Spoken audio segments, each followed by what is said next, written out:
The American Football Coaches Association reports that at any level of football, there are approximately 11,000 football coaches and staffs. What sets any football coach apart is their ability to lead a group of men to victory, both on and off the field.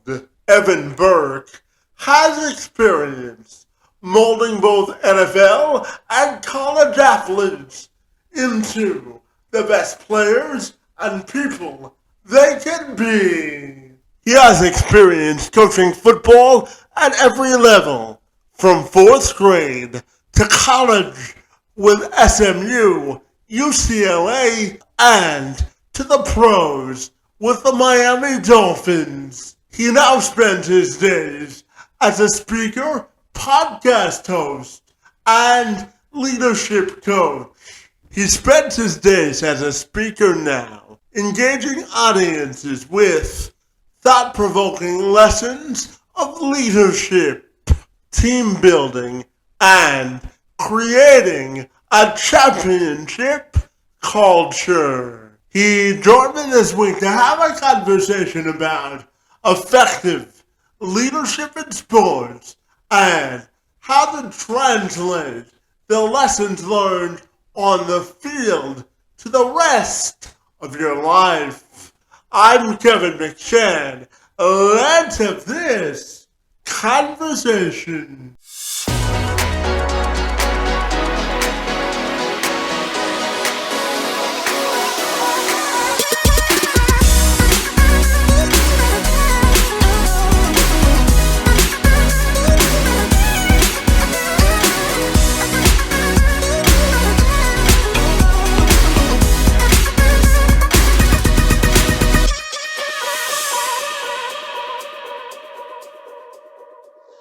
So yeah, Evan, if you're ready, I'll take a moment to welcome you to the program, and I'm super excited to learn all about your journey in athletics. But a great to see you, and thank you for a few minutes.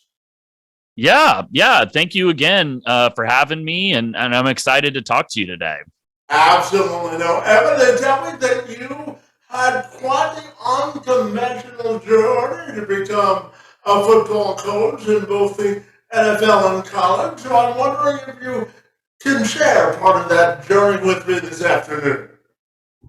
Yeah, sure thing. As you mentioned, I was fortunate to spend 12 years as an NFL and college football coach, and really had a lot of great experiences. I started as a fourth grade football coach while I was still in school at the University of Colorado, and got to not only start there, but in 6 short years was able to get a job in the NFL working with the Miami Dolphins. So have a little bit of a unconventional path to coaching. I wasn't a high level college football player. I wasn't a son of an NFL coach or executive.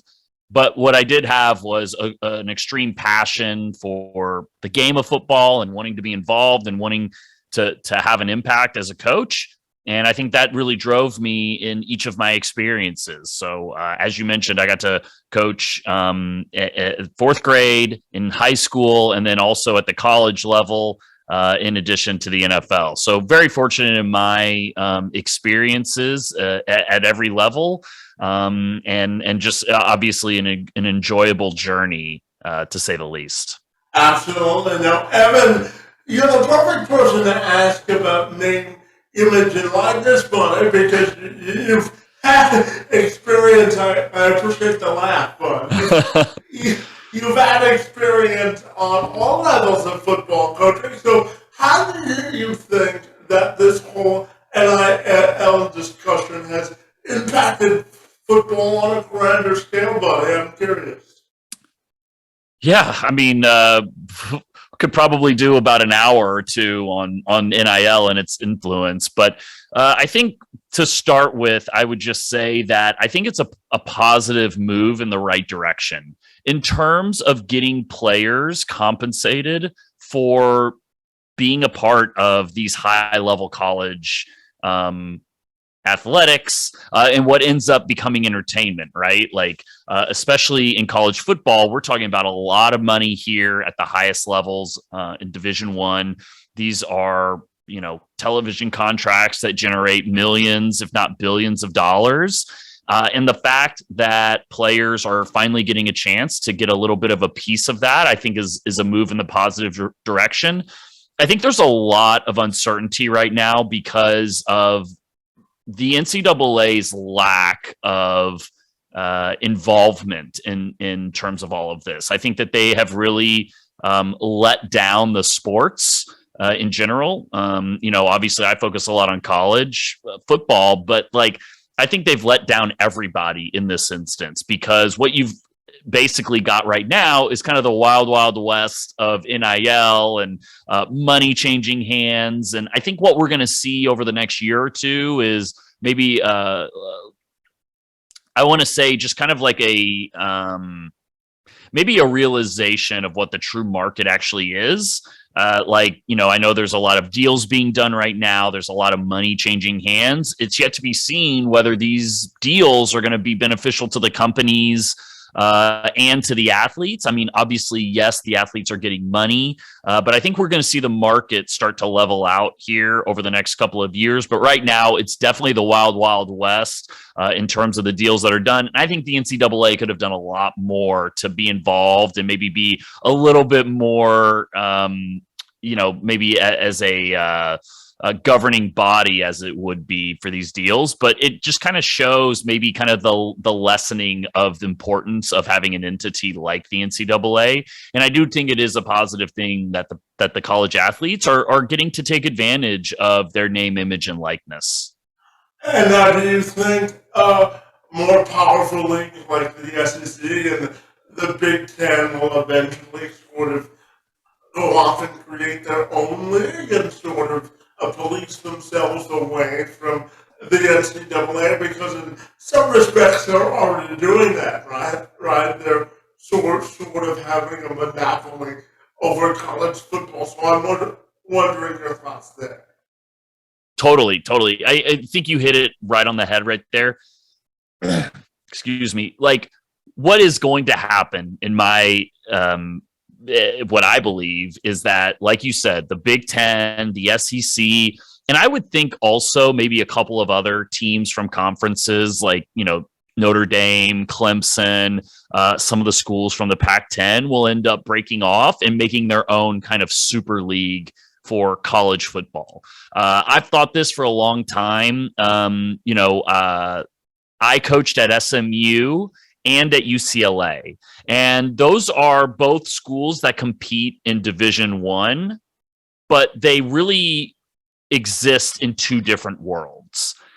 SMU is a smaller private school from a mid-level, what they call a mid-major conference. And they are never really going to have the resources to compete with the schools at UCLA's level that have millions and millions of dollars associated with their stadiums and their programs. And I think it just is an inevitability that these bigger schools are going to break off. And so right now in Division One, you have about 120 teams. And what I probably see happening is about that being cut in half. So I would anticipate over the next few years that you would have those top 60 teams in college football breaking off and doing their own thing, as you kind of mentioned. I mean, you don't need the NCAA for anything. If you're going to have a national champion, but it's not going to come from the SEC or the Big Ten or the Pac-12, then who's really competing for the national championship, and who cares about that NCAA championship, if you will? So I do think what you said is an inevitability, and I would anticipate it would happen here in the next couple of years. And I think to pick up on our last point, the NIL is just going to kind of expedite this move towards a super conference. Yeah, and when we talk about college football, you look at schools like Texas and Oklahoma who left the Big 12 to sort of join the big boys in the SEC.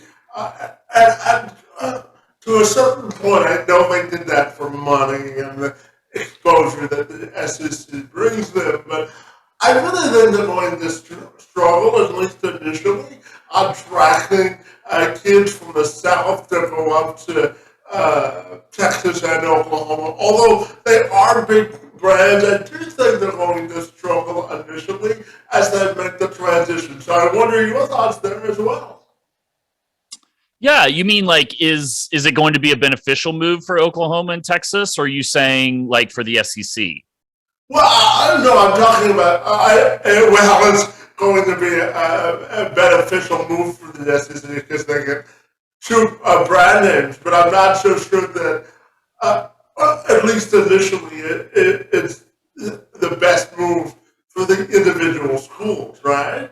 Okay, I got you. Yes. So that's a great point that you just made because if you look at, let's just take specifically Texas, because I think OU has had a lot of success recently. They've had Heisman Trophy winners. They've been in the college football playoff. Like Oklahoma has established itself not only recently, but throughout college football history as like one of the top programs in college football. But the University of Texas is in a really unique situation. Like they have not had any really semblance of success like they should have in the last 10, maybe even like 15 years or so since they won the national championship in whatever 2006. And that's unfortunate because they have every opportunity that every team does when we're speaking about the top teams, the Alabamas, the LSUs, the Oklahomas. Like they're picking from the same pool of players, but there's something wrong within Texas that has prevented them from realizing their potential. And I'm mentioning all of this to say, like, they can't even win in the Big 12, which is a conference that is really set up for them in Oklahoma to have success. And now Texas is going to step into the SEC, which is going to be ultra competitive, even more competitive than it is right now, top to bottom. And I see them struggling mightily until they figure out their issues within their program. Oklahoma is also going to struggle too, right? Because they are going to experience the same thing where they've had the luxury of playing, some of these teams are pretty good teams, but like Texas Tech, Oklahoma State, Kansas State over the last 5-7 years is not quite as formidable as playing the bottom half of the SEC, Ole Miss, Mississippi State, Auburn. Like this is kind of a murderer's row, if you will, when we're talking about college football. However, I think in the long run, I think what happened to Texas A&M made the switch as well, as we're all familiar with. Maybe, gosh, I don't even know my timeline now, but maybe like 6-7 years ago, they made that switch and they immediately had a lot of success. And I think it was a real big injection of like energy into their program. I think we'll see the same thing for OU as well. So even though they might have an initial setback with a new coaching staff and this initial move into the SEC, I think in the long run, over the next 5-6 years, I think it's going to be a really positive thing, not only for the SEC as a conference, but also for schools like Oklahoma. Texas has their work cut out for them, though, I will say.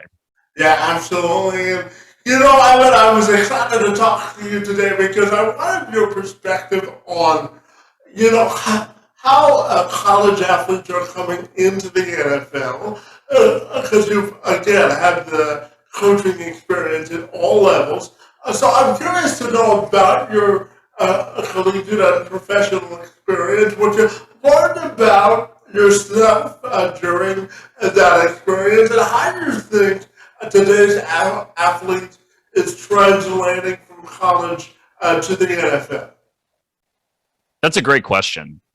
I think one of the hard parts when you're an NFL organization is not so much judging the talent, because I think like to a large extent, NFL teams in general are pretty good at evaluating the talent. I think one of the more difficult things is evaluating the person, evaluating a person's character. And I think that this is where a lot of teams go wrong, is not understanding what they're looking for in terms of the type of people they're looking to bring into their organization. And I think that's where they go wrong on a lot of their evaluations. Now, there's a kind of a piece within the NFL where there's an acquisition cost equated to acquiring certain players, right? If we're talking about first round draft picks, like that's a high acquisition cost. Like the character becomes more of a premium because you have to get it right. You have to make sure that player is going to be on your team a couple of years from now. Lower round draft picks, free agents, not as big a deal unless the money is kind of substantial. But I think specifically with college players coming into the NFL, that's where it gets hard for NFL teams. I will say that when we're talking about this, the NIL is also tied into this as well. Because what you're going to start seeing is you're going to start seeing a lot of players chasing the money. And the reason why that becomes a difficult issue is because a lot of times when NFL teams have been evaluating college players, it's easy to like understand their work ethic and understand a lot of the forces at play. But how do you evaluate somebody who's talented enough to play in the NFL, but has played at 3 different schools because they're chasing money or they're chasing playing time? How do you equate that within your organization and within your talent evaluation as to how do you balance that? Like, do we favor that? Do we just look at that as that's part of the system now? Like players are going to be chasing money, or is that a cause of concern? Because ultimately, when you have success in the NFL, yes, the money comes, and that's part of having success in the NFL. But the players that have success are not focused on money. They're focused on being the best they can be. They're focused on being great teammates. They're focused on continuing to improve. So again, the character piece is really at the core to the talent evaluation. Even though it's called talent evaluation, most of the players are good enough to play in the NFL, but not everybody has the type of characteristics and intangibles that it takes to have success. I'll plug my book shamelessly right now. My book, Finding Intangibles, that I just published, is about how do you uncover these unseen traits that really lead to the players that have success and that teams have. And that's why I think it's key for the teams to understand the type of people that they want to bring into their organization just as much as they understand the type of players they want to bring into their organization as well. Yeah, you got to my next question. I was just about to ask you about your book, and since you dove into it for me, I'm wondering your thoughts on how you've evolved in the character building process and building relationships, because you know more than ever, regardless of the sport, it's about creating relationships, which I often say reveals the character of players if you relate to them on a human level. So talk to me about your view on team building and character makeup and how they're interconnected. Yeah, you mentioned building relationships, and I think it's important whether we're talking about corporate hiring practices or the evaluation process for college recruiters or for professional organizations, is like understanding there, you don't have 5 years to build relationships, right?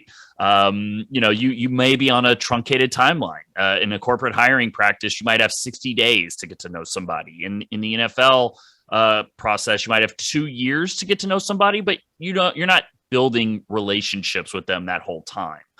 So I think it's really important to understand what it is you're trying to find out about those people.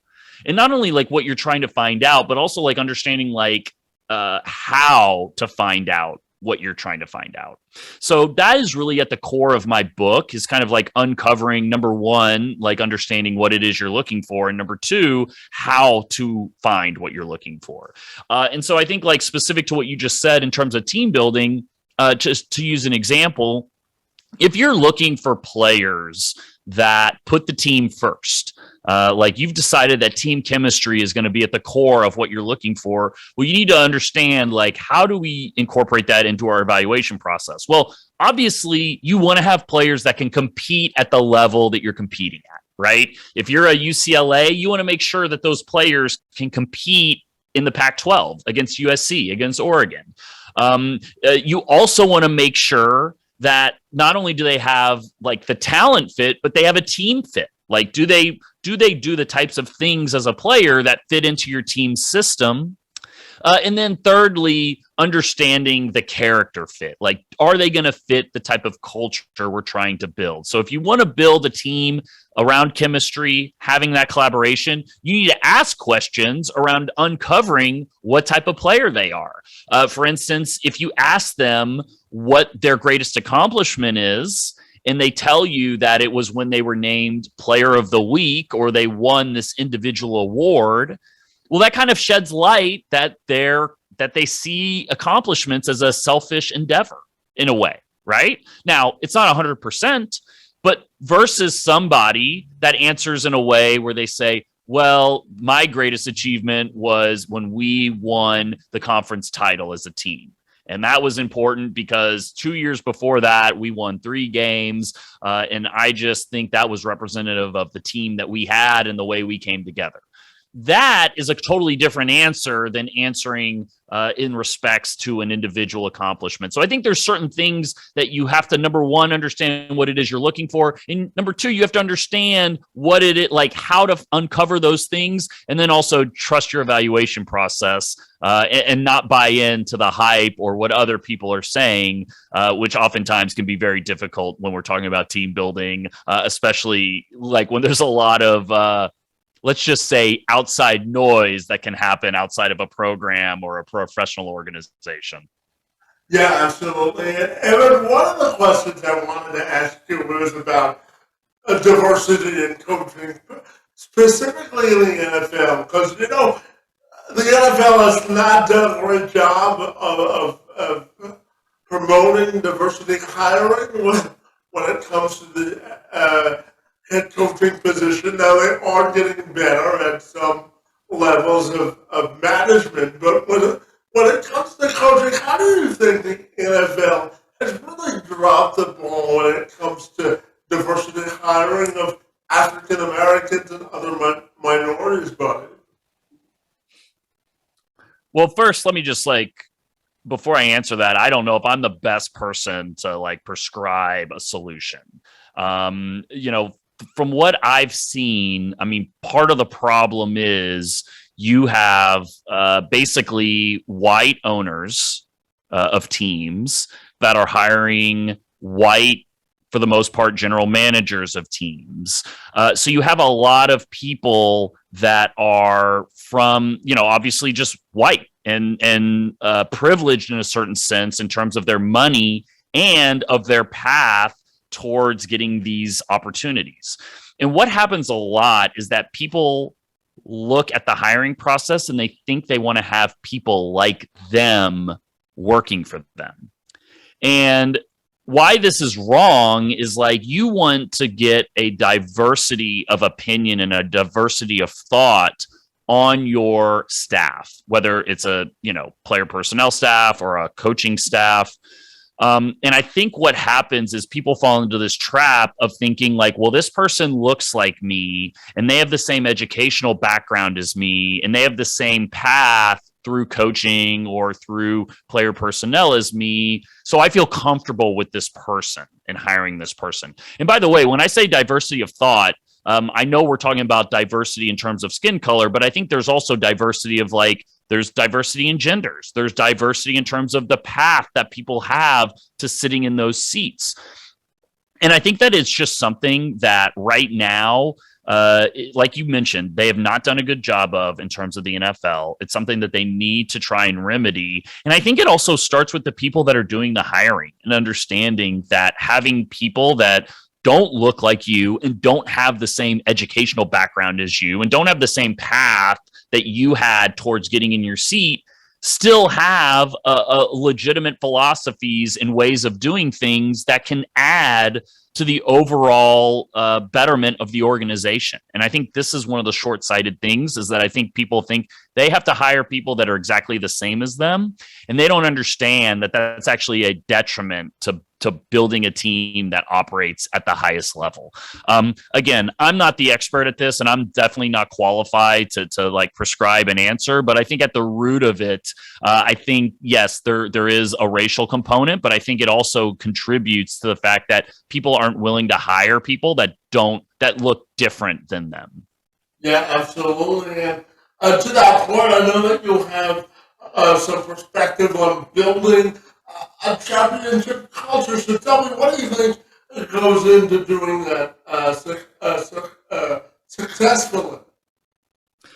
Yeah, to try and tell you as succinctly as possible, to not get off too much on tangents and storytelling. I really think there's 4 core pieces to building a championship culture. I think the first one is alignment. And it's not only having a vision of what you want to accomplish and the culture that you want to have, but it's also aligning everything you do to that vision. It's very difficult just to point at words on a wall and say, hey, we want to be a tough team. We want to be a smart team. If you don't create processes like, having practices that are tough to create a tough team, to acquire tough-minded individuals to be a part of your team. So you have to have alignment is the first piece, alignment to the type of culture you want to create. The second piece is you have to have a process, and that process needs to be aligned with your vision, but you need to have a way to reach the top, a defined system that we're going to play this way. We are going to operate this way. This is the system that we are putting in place that is going to create a process-driven approach towards achieving our goal, achieving our culture. The third piece is you have to have resilience. And yes, you have to have people within your team that are resilient people, but you also have to have like this team resilience. Like, there is no sports season and probably any business organization that goes through a quarter or goes through a season where they're not going through severe adversity on almost a weekly basis. Right now, adversity is subjective, but you are facing challenges on a daily basis. Challenges of getting everybody motivated for a Tuesday practice, challenges of having a bad practice and like coming back from that, challenges of losing top performers to injury or maybe like to leaving to go to another team. Like, we're all dealing with those challenges, and the best teams have resiliency to not only suffer setbacks and get knocked down, but also get up stronger than they were before. And the fourth piece and the final piece, in my opinion, is to create a winning culture and a championship culture, it needs to be about the people. Every great championship culture, they never get up there and they never say at the end of the season, like, man, this championship was so easy to win because we had the most talented team. They never say that. Nobody ever says that. They always refer back to their teammates. They always refer back to everybody coming together. And that is the constant theme that you see in all championship cultures, is that at the end of the day, they make it all about the people, and they put people at the center of the organization and everything that they do. Yeah, Evan, I've got a couple more sports questions for you, but before I ask you my final questions today, I'm curious to get your thoughts on how we bridge the gap of division.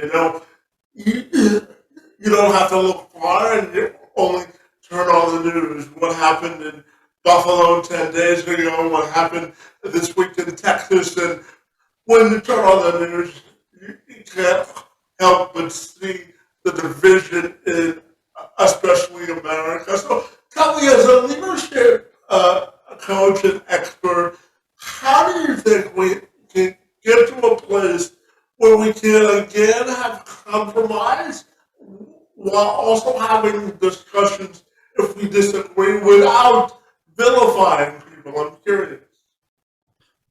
Well, I think the first piece is setting high standards for ourselves. Again, I'm speaking through the lens of a leadership coach, but right now, with the sickness that's going on in America, and when I say sickness, I'm talking about this reoccurring theme of mass shootings. We need to make a determination that this is not okay, right? And I know we say that it's not okay, but our actions don't support that, it seems like to me. It seems like a lot of the same after every single one of these incidents. which is obviously troubling and concerning, I think.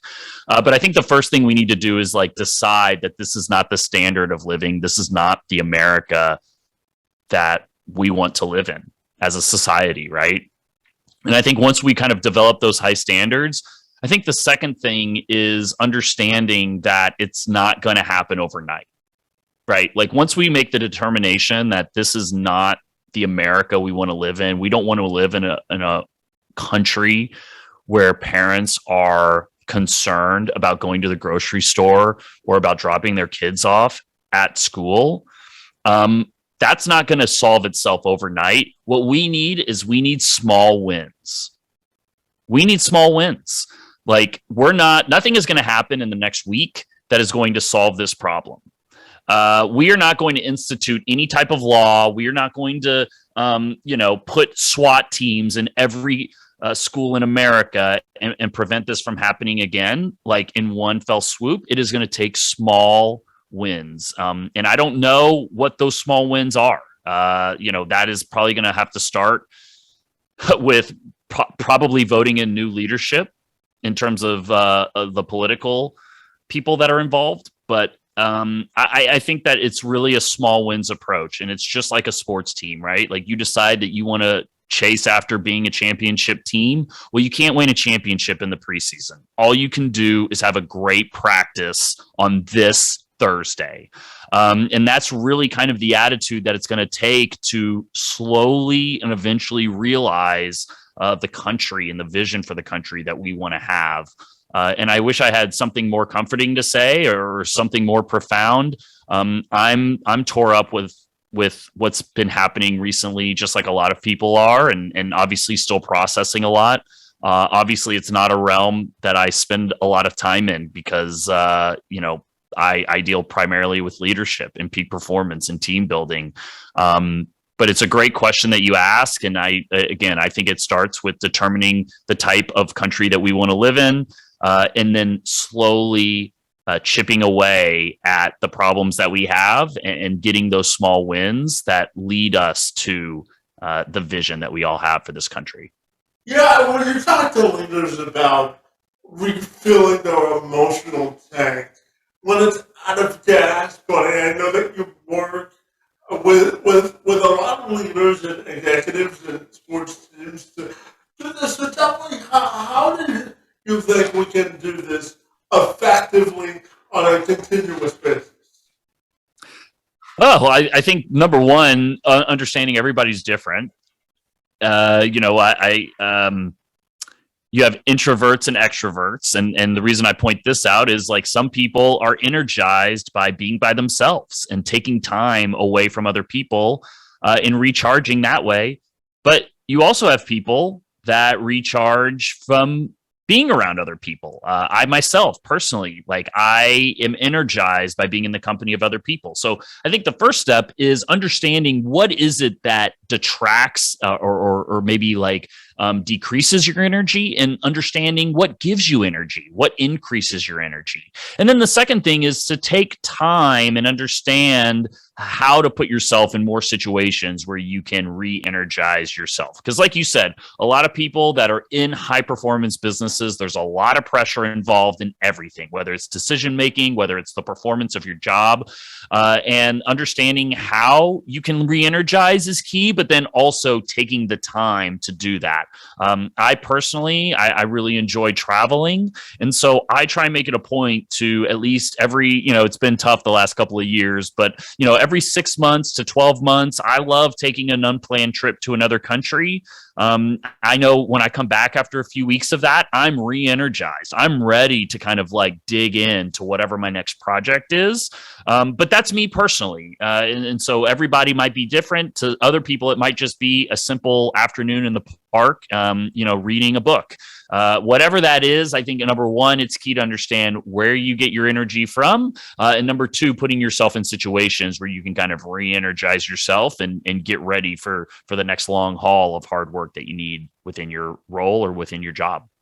Yeah, and one of the final questions I have for you today, Evan, we talked about earlier about diversity of perspective, so I'm just going to share with you a little bit about myself. So I was born with what's called spastic quadriplegia cerebral palsy. Simply means that I don't have enough oxygen in my legs to walk normally. And one of my passions and purposes is to help individuals with disabilities to become more fully included in societal life. So tell me, in your view, buddy, and you can be authentically as honest as possible, that you feel comfortable being. But in your view, how do we think we can better incorporate folks with disabilities better into society so they feel more included?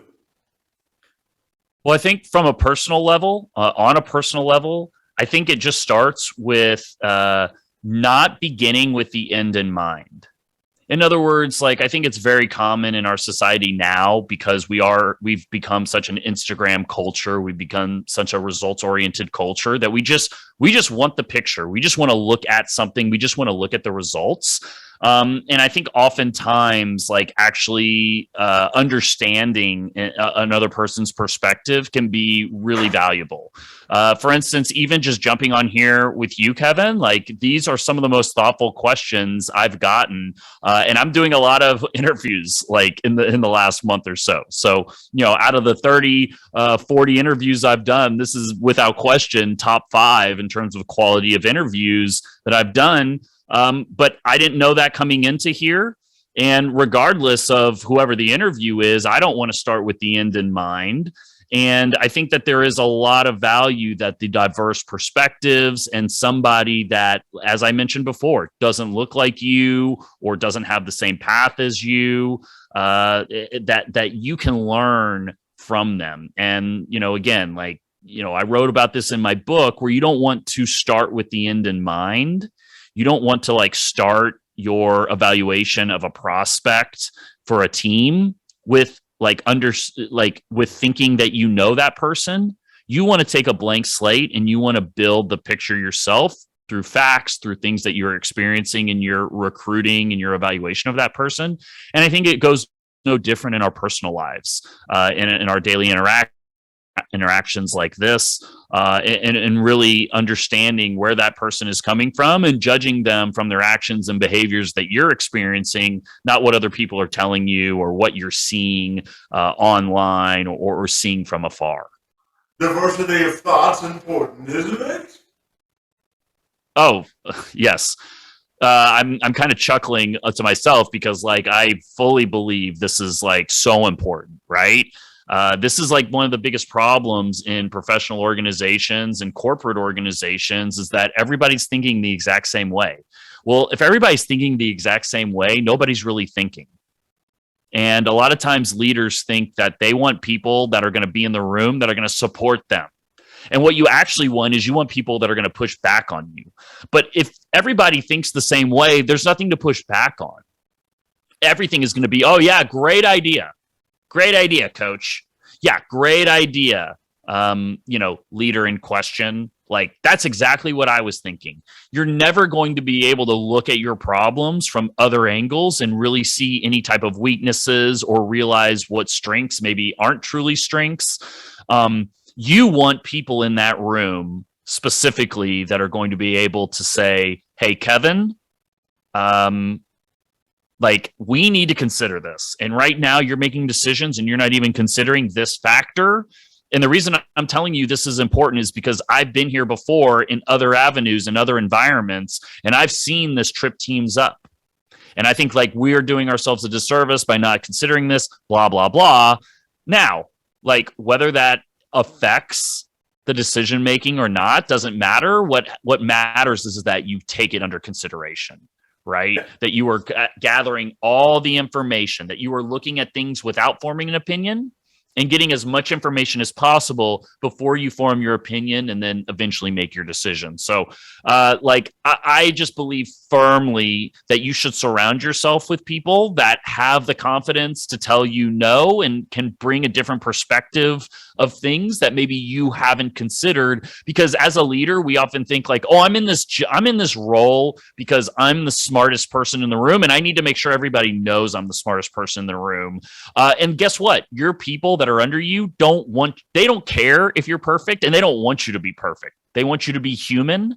And you mentioned authenticity a moment ago, and I think like being authentic with the people under you and letting them know that like you welcome opposing opinions in the most respectful way is really the best way to consider all options, all opportunities, and weaknesses and strengths as well. Yeah, Evan, and I know that you talk on your weekly podcast about sports leadership. So tell me all about it, buddy. I'm curious. Yeah, thanks for the opportunity, Kevin. You mentioned my podcast. It's called The Highest Level Podcast with Evan Burk. And yes, it's a sports leadership podcast. I interview athletes, coaches, sports leaders, really trying to understand, how championship cultures are built and what leadership excellence looks like at the highest level. So have had a lot of awesome, interesting guests on there. And I'm sure, much like you, Kevin, I mean, these are conversations I would be wanting to have anyway. These are conversations I would nerd out on. And it's just really a way for me to learn in public and share people's story and share the lessons that I'm getting with them. So, recently I had the most recent podcast that published was with a person that was involved in NBA player development with the Dallas Mavericks and the Charlotte Hornets. And I don't know a whole lot about NBA player development. I know a lot about NFL player development, and there's a lot of similarities and a lot of differences. And, it can be applied not only to other sports, but also other arenas in our life and in our professional careers as well. So I appreciate you giving me a chance to plug it. Again, very similar to kind of the conversation we're having here. I focus a lot on like their experiences, like lessons that they've learned, and end up having conversations like we're having now. So again, that's called The Highest Level Podcast, and it's available on every podcast platform out there. Fabulous. And, my final question for you today, Evan, has to do with your own individual and personal legacy and how you may want that to be defined. And then secondly, I'm curious to end our conversation by asking you if you have sort of a life motto that you live your life by. Two excellent questions. So I would say my life motto is that I want to dominate today. That is literally as far as I look into the future. Yes, I have a vision for what I want to create, but understanding that today is what matters. And my attitude is you're either dominating or you're just getting by. And my aim is to dominate every single day. And I apologize, Kevin. Can you ask the first question again? Because I thought of my answer and then I lost it. So do you mind prompting me? No problem. I'm just wondering your thoughts on your own personal and professional legacy and how you want that to be defined.